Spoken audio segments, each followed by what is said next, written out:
perspektif ya ilmu positivisme dan empirisisme ya. Klasifikasi ilmu. Lupa ya, mari kita mulai dulu dengan baca basmalah.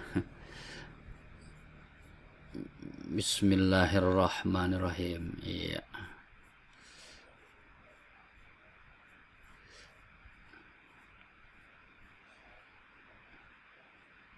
Ya. Scientific inquiry, branches of scientific inquiry. Jadi cabang-cabang penelitian ilmiah itu ini yang perspektif filsafat positivisme dan empirisisme ya. Positivisme itu bermula dari, kalau yang modern itu Auguste Comte ya. Kalau Anda belajar sosiologi mungkin sudah akrab dengan nama ini. Auguste Comte. Jadi positivisme itu kelanjutan dari empirisisme ya. Kalau empirisisme ya, itu sumber pengetahuan adalah indera ya. Pada positivisme itu agak keras sedikit, jadi bahwa yang layak disebut sebagai science ya, itu hanya yang positif ya, positive science. Positif itu artinya yang faktual, observable ya, yang bisa diobservasi dan faktual. Semua yang tidak bisa diobservasi dan tidak faktual itu tidak dimasukkan di dalam sains. Misalnya ya, kalau di Indonesia itu kalau ada gunung meletus ya, atau ada gejala gunung akan meletus, itu ada berbagai penjelasan. Penjelasan yang pertama itu versi Mbah Marijan ya. Mbah Marijan dulu almarhum disuruh oleh ya, bagian BMKG itu yang pemantau Gunung Merapi, yang versi sains ya, versi pemerintah tuh versi sains. Jadi kalau dia pakai versi sains itu di dalam positivisme itu menggunakan alat.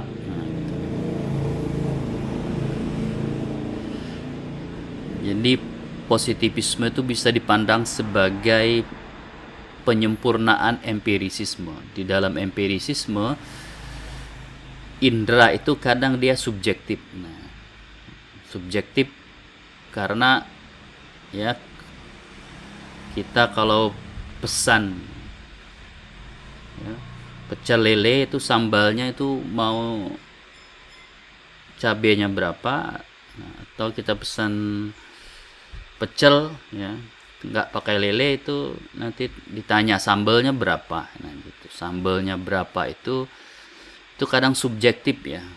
Bagi sebagian orang sambalnya 3 cabenya 3 itu tidak pedas ya, tapi bagi yang lain cabe 3 itu pedas sekali. Jadi ada subjektivitas indera di situ.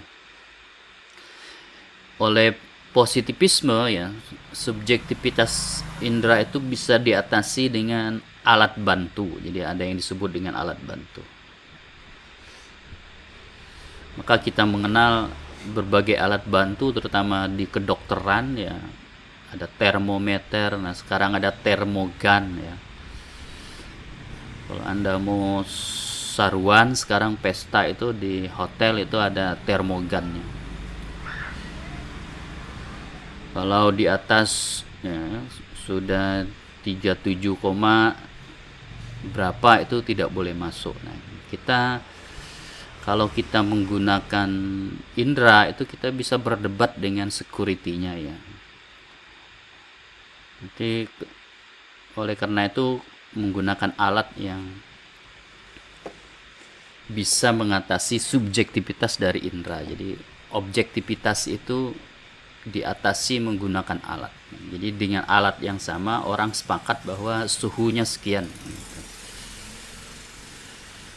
Jadi, nah itulah sains di positivisme itu gunung ya, gunung Merapi, tanda-tanda gunung Merapi mau meletus itu berdasarkan pengalaman-pengalaman sebelumnya, itu getarannya berapa, kemudian gejala-gejala yang muncul apa, lalu berdasarkan itu lalu diprediksi gunungnya akan meletus, sehingga pemerintah mengambil kebijakan berdasarkan sains, itu diambil kebijakan untuk mengevakuasi ya, untuk memerintahkan yang dalam radius sekian itu turun dari gunung. Itu penjelasan sains. Tapi sains itu ada tandingannya ya, yang disebut oleh Auguste Comte itu tandingannya itu mitos. Nah gitu, mitos itu penunggu gunungnya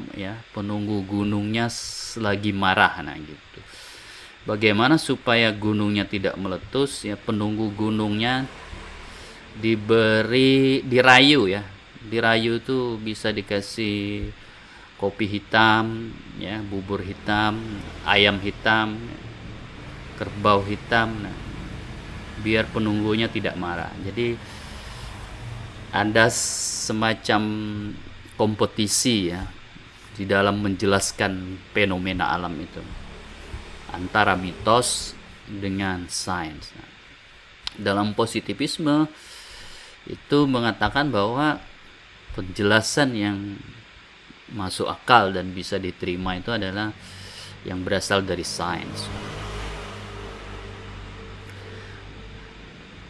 Kemudian ada juga yang menjelaskan secara metafisik. Metafisik itu dia berupa esensi tertentu yang ada, yang kita yakini sebagai ada.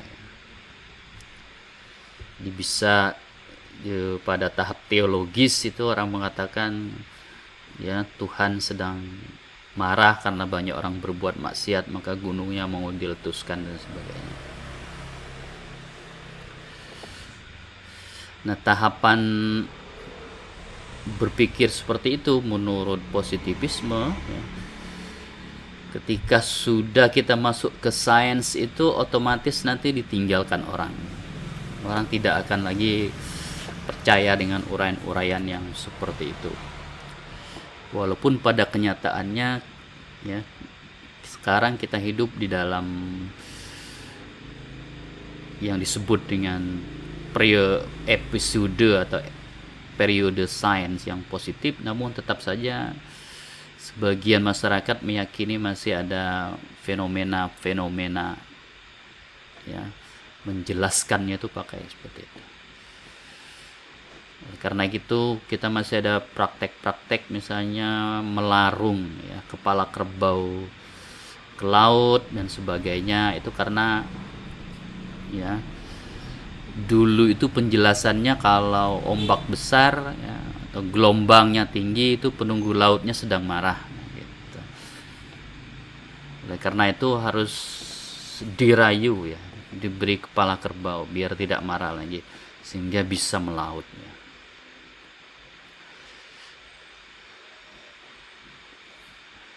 Nah, positivisme meyakini bahwa sains itu ya, yang observable dan faktual itu. Jadi kalau ada penunggu laut, penunggu gunung itu tidak observable, tidak faktual. Jadi tidak bisa diamati dan tidak bisa diobservasi. Nah, jadi positivisme percaya kepada yang observable dan faktual saja. Kemudian untuk mengatasi subjektivitas empirisisme tadi menggunakan alat bantu. Oke. Kemudian berkembang lebih lanjut apa yang disebut dengan positivisme logis. Jadi ada penambahan kata logis ya. Kata logis. Di dalam positivismologis itu pernyataan itu dibagi dua. Jadi ada pernyataan empiris. Itu kita pelajari sebelumnya, Kasturi itu Masam itu disebut pernyataan empiris. Tapi ada pernyataan yang logis. Logis itu kebenarannya, jadi kebenarannya tidak perlu dicek dengan indera. Kalau pernyataan empiris, kebenarannya harus dicek dengan indera ya. Bahasa lainnya itu verifikasi.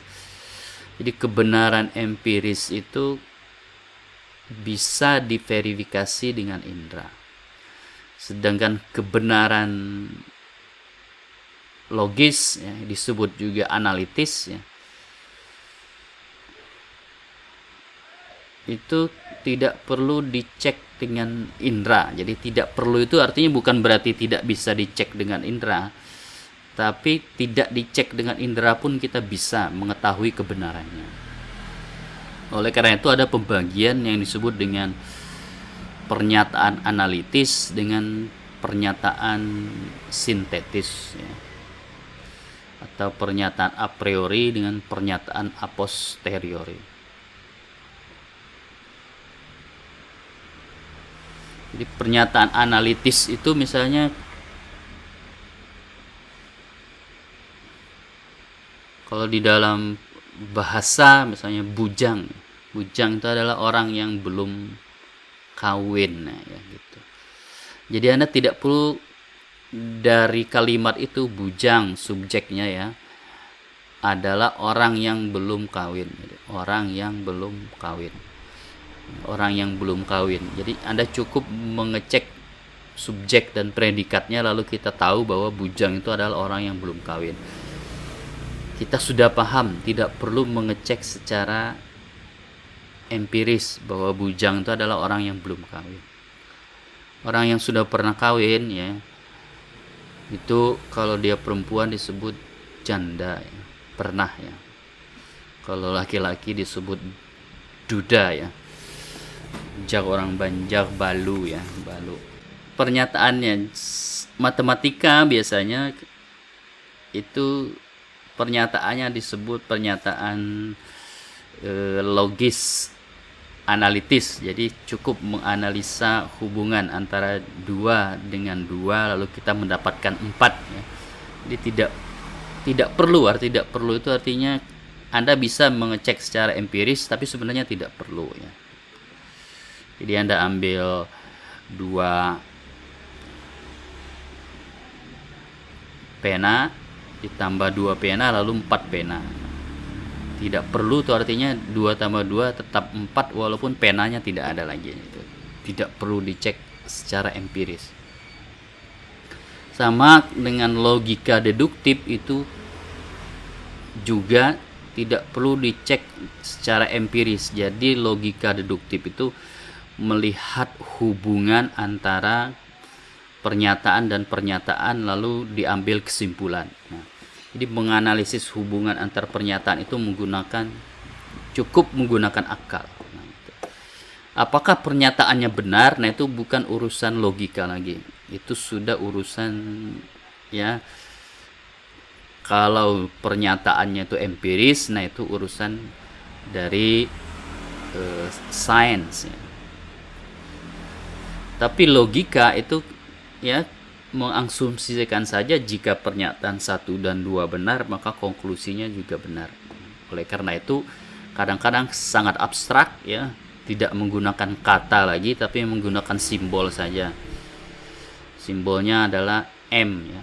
M jika M adalah P benar sedangkan S adalah M maka S adalah P. Jadi kita tidak bisa ya secara empiris mana itu M, mana itu P, mana itu S itu tidak ada ya. Tidak ada fakta empirisnya ya. Mana itu M, mana itu P, mana itu S ya.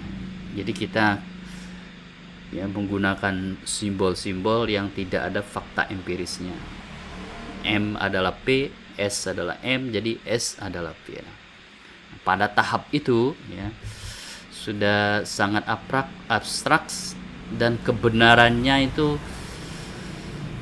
ya, kebenaran proposisi dan validnya penarikan kesimpulan itu cukup melihat hubungan antara proposisi tadi itu. Proposisi M adalah P, S adalah M. Jadi kesimpulannya S adalah P adalah benar.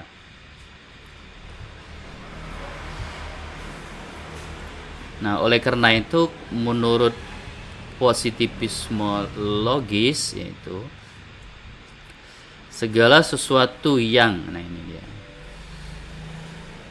kebenarannya tidak bisa dicek ya secara logis, yang kemudian tidak bisa dicek kebenarannya secara empiris, itu tidak digolongkannya ke dalam sains ya. Nah, di sini berarti agama misalnya, etika, teologi itu dalam versi positivisme logis atau empirisisme logis ya, itu tidak masuk ke dalam sains.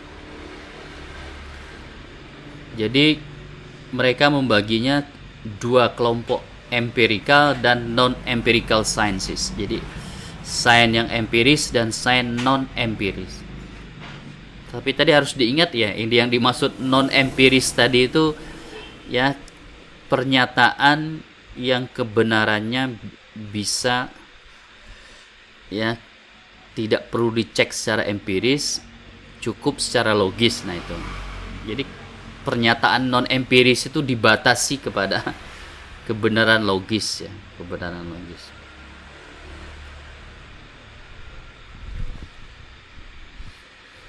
The former seek to explore, jadi yang ya sains empiris gitu.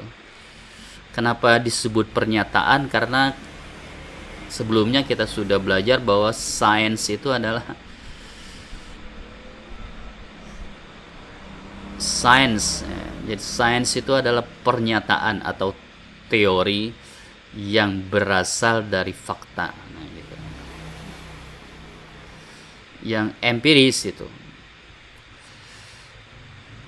tujuannya adalah mengeksplor,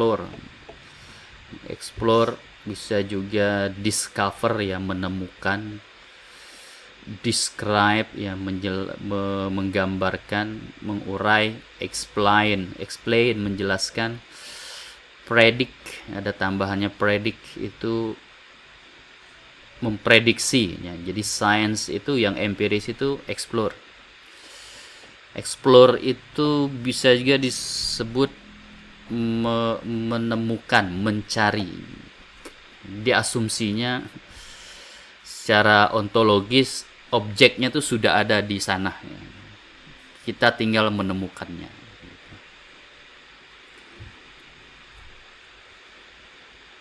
Jadi bahasanya itu ditemukan ya. Ini bahasanya bagi orang yang di filsafat Islam itu agak curiga ya, ditemukan. Karena di dalam Islam itu ada yang disebut diciptakan. Tidak ada yang ditemukan. Ya, ditemukan itu kan artinya sudah ada di sana, ada dengan sendirinya ya. Explore. Jadi kalau misalnya Newton misalnya menemukan hukum gravitasi. Jadi gravitasi itu sudah ada di sana. Jadi tinggal ditemukan. Sudah ada. Jadi bukan berarti hukum gravitasi itu ada ketika ditemukan oleh Newton. Sebelum ditemukan oleh Newton pun hukum gravitasi itu sudah ada. Karena ada yang bercanda seperti ini. Waktu zaman Nabi Musa. Jadi Nabi Musa itu kan beberapa abad sebelum Newton. Kenapa katanya air lautnya itu bisa dibelah ya, lalu mengalir ke atas ke sebelah sana dan sebelah sini, dan Nabi Musa bisa lewat. Nah, ada yang bercanda katanya karena waktu itu hukum gravitasi belum ditemukan. Nah, belum ditemukan tuh bukan berarti belum ada ya, sudah ada tapi belum ditemukan. Jadi hukum gravitasi itu sudah ada ya, mulai dulu sampai ditemukan oleh Newton. Jadi to explore, lalu to describe ya. Jadi kalau Anda meneliti itu merumuskan Anda disertasi itu ya, Anda mau apa? Mau explore, describe yang menggambarkan, to explain menjelaskan, atau memprediksi. Nah, kalau disertasi Anda tidak ada semuanya di situ, nah itu nanti kita bicarakan itu masuknya ke ilmu yang mana. Ya. Jadi kalau rumusan masalahnya itu ya, explore tidak, describe tidak, explain tidak, predict juga tidak. Nah itu kira-kira masuknya ke mana ya kalau susunan rumusan masalahnya. Rumusan masalah itu bisa ya, mau menemukan. Tujuan penelitian ini adalah untuk menemukan. Tujuan penelitian ini adalah untuk menggambarkan. Untuk menggambarkan berarti kan harus ada faktanya ya, fakta yang digambarkan. Ini problem nih kalau kita pakai hukum, apa yang mau digambarkan? To explain itu biasanya di dalam sains itu ya, menjawab pertanyaan kenapa, berarti explain. Nah, itu berarti mencari sebab dan akibat. Lalu to predict, kemudian bisa memprediksi. Yang kita kemarin sudah belajar induksi ya, kesimpulan yang sudah kita temukan itu untuk memprediksi. Occurrences in the world we live in. Peristiwa-peristiwa, kejadian-kejadian di dunia di mana kita tinggal. Oke. Their statements therefore must be checked against the facts of our experiences. Their statement artinya pernyataan-pernyataan. Kalau bahasa tesis sama disertasinya adalah laporan penelitiannya. Laporan penelitian sains itu ya bisa dicek apakah benar atau salah, seperti yang saya bilang tadi, jika dia ya sesuai fakta atau tidak, nah, gitu. Secara empiris sesuai fakta atau tidak.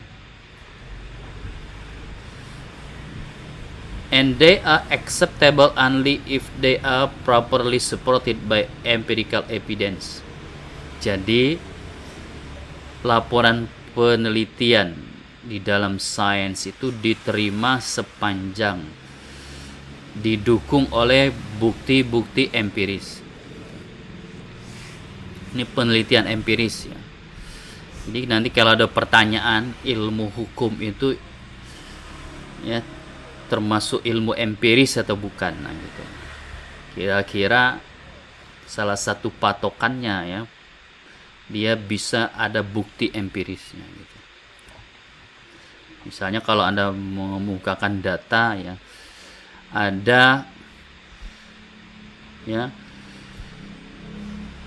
100 kasus cerai gugat, nah gitu. Nah itu bisa dibuktikan secara empiris atau tidak.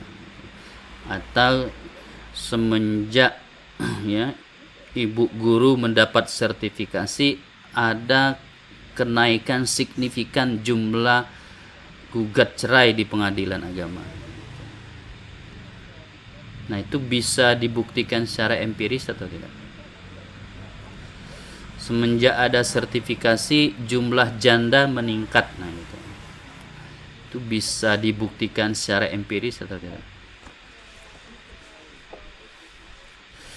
Such evidence is obtained in many different ways. Jadi bukti itu bisa diperoleh dengan berbagai cara. Kalau kita di dalam skripsi tesis itu disebut dengan teknik pengumpulan data ya. Bisa by experimentations.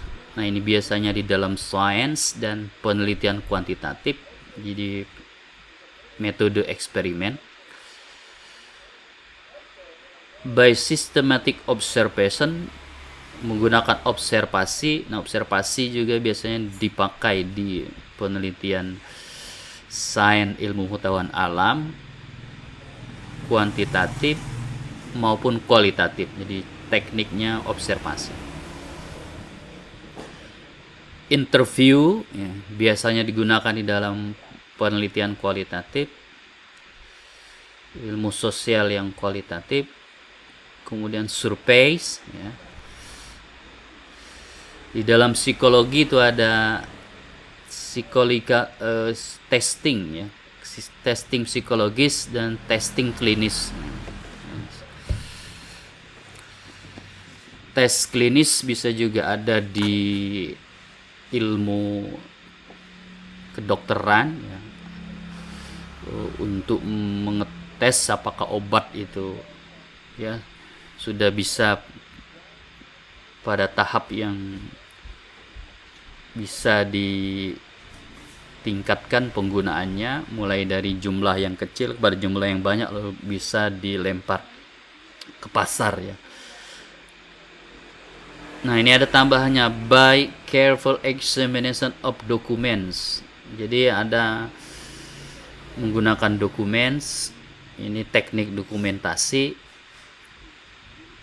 inscription ya, prasasti, koin, kemudian peninggalan-peninggalan arkeologis dan selanjutnya. Nah, itu dimaksud di dalam sains yang empiris ya. Teknik pengumpulan datanya seperti itu. This dependent on empirical evidence distinguishes the empirical science from the non-empirical discipline of logic. Nah, gitu. Jadi bukti empiris ini yang membedakan antara ilmu-ilmu empiris dengan ilmu-ilmu yang non-empiris ya. Ilmu-ilmu yang non-empiris dimaksudkan tadi itu logika dan pure matematika. Matematika murni ya. Kalau yang matematika terapan itu misalnya di engineering, nah itu kan sudah matematika terapan. Matematika terapan tuh bisanya di fisika itu diungkapkan menggunakan bahasa matematika. Jadi sains itu ya ini bahasa yang digunakan sebagian itu tidak menggunakan bahasa sehari-hari tapi menggunakan bahasa matematika. Oleh karena itu kita di dalam statistik itu menemukan rumus-rumus ya itu sudah matematika terapan. Kalau yang kita sehari-hari itu menghitung kecepatan misalnya. Kecepatan per jam. Nah, itu di kecepatan itu dilambangkan dengan bahasa matematika. Berapa jarak, kemudian berapa waktu. Lalu waktu ya, jarak dibagi dengan waktunya, lalu di sana dapat kecepatannya berapa. Nah, itu menggunakan bahasa matematika. Kecepatannya 10 km per jam kecepatannya. Untuk ya supaya tidak ya kalau bahasanya kualitatif itu nanti bisa timbul salah paham ya. Itu ya bawa sepeda motornya cepat banget. Nah, itu cepat banget itu harus diterjemahkan di dalam bahasa matematika. Kecepatannya berapa? 100 km per jam apa 90 km atau 40 km per jam gitu. Tapi di dalam disiplin ilmu yang logika dan pure matematik, matematika murni, itu tidak disebut sebagai sains yang empiris.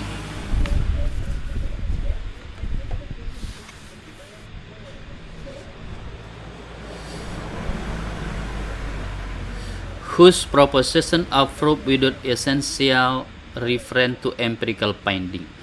Jadi pernyataan di dalam matematika yang murni itu kebenaran proposisinya itu tidak ya tergantung kepada temuan-temuan empiris ya, temuan-temuan empiris. Jadi kebenaran 100 dibagi 2 sama dengan 50 itu tidak perlu diuji secara empiris. Tetapi kalau yang terapan ya, kecepatan mobil itu adalah 50 km per jam. Nah, itu empiris. Jadi harus dibuktikan secara empiris. Misalnya air itu mendidih pada suhu 100 derajat. Itu disebut pernyataan empiris ya. Walaupun ada matematikanya ya, 100 derajat. Tapi untuk mengetahui air itu mendidih tetap perlu ya dicek secara empiris. Nah, itu pembedaan ya. Sains yang empiris dengan sains yang non empiris. Selanjutnya ya, sains-sains yang empiris itu dibagi lagi menjadi 2, natural sciences dan social sciences. Ilmu-ilmu empiris itu dibagi menjadi 2, ilmu alam dan ilmu sosial.